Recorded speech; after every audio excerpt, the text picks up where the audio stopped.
Will you be the one to uncover the mystery of HAVOR? 1961, we find ourselves in a Swedish island and the discovery of what was called the HAVOR ring. If you don't know the story, stay tuned. You're in for a treat. The location, Gotland Island, a small hill fort village in the province of Hablimgo. This place is called HAVOR.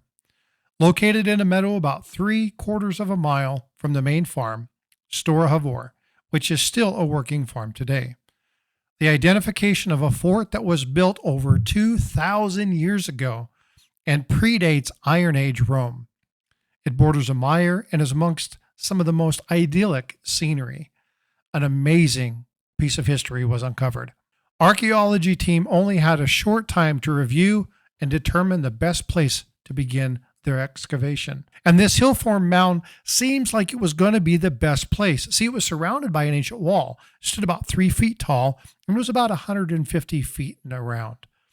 A few foundations and a palisade decorative post was most likely either marking a building or an old grave.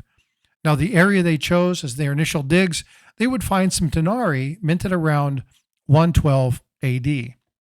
But the denarii are not the thing we're going to talk about today. The item I'm referring to was found by two men doing nothing else than removing turf. And as they removed the turf, they found this vessel. And inside the vessel, they thought they saw something golden. But there were no archaeologists on site, and they didn't want to mess with it. So they put it back and waited to the following day when the archaeologists would arrive. Now, the media, the press, the police, and everybody was out there, and they had to put out there because they had heard that something had been found. But they kind of kept it quiet. And as they continued to look at the dig site and careful investigation of the item, it was deemed to be what they call a torque. But not just any torque. This was a golden torque. And it wasn't a small thing. It was huge. This would become known as the HAVOR ring. It's an ancient gold ornament, and it was crafted around the 1st century, originally used either in Nordic or Celtic traditional ceremony. And because of its size, there's no way it would have fit around the neck of a man or a woman, so most likely it was something that ordained a deity or a statue of a god. But according to someone named Eric Nyland, 5 similar torques of much smaller size had been found. One in Trollhättan, one in Jutland, one in Kiev, and one near the Black Sea in Oblia. Now, this thing sat in a well-protected case inside the museum, and it did so happily until 1986, when a thief thought that they would relieve the museum of this fabulous piece. So either by picking the lock or utilizing a key, they set off 2 separate alarms, the first being diversionary and the second one being the actual attempt. Both times the guard responded, but she didn't notice the second time that the item was missing, and it wasn't until later the next day that they realized the torque had been stolen.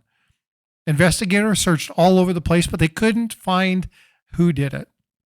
Now, they had somebody in mind, but unfortunately, they would both retire and the case would be closed prior to them originally finding out who it was.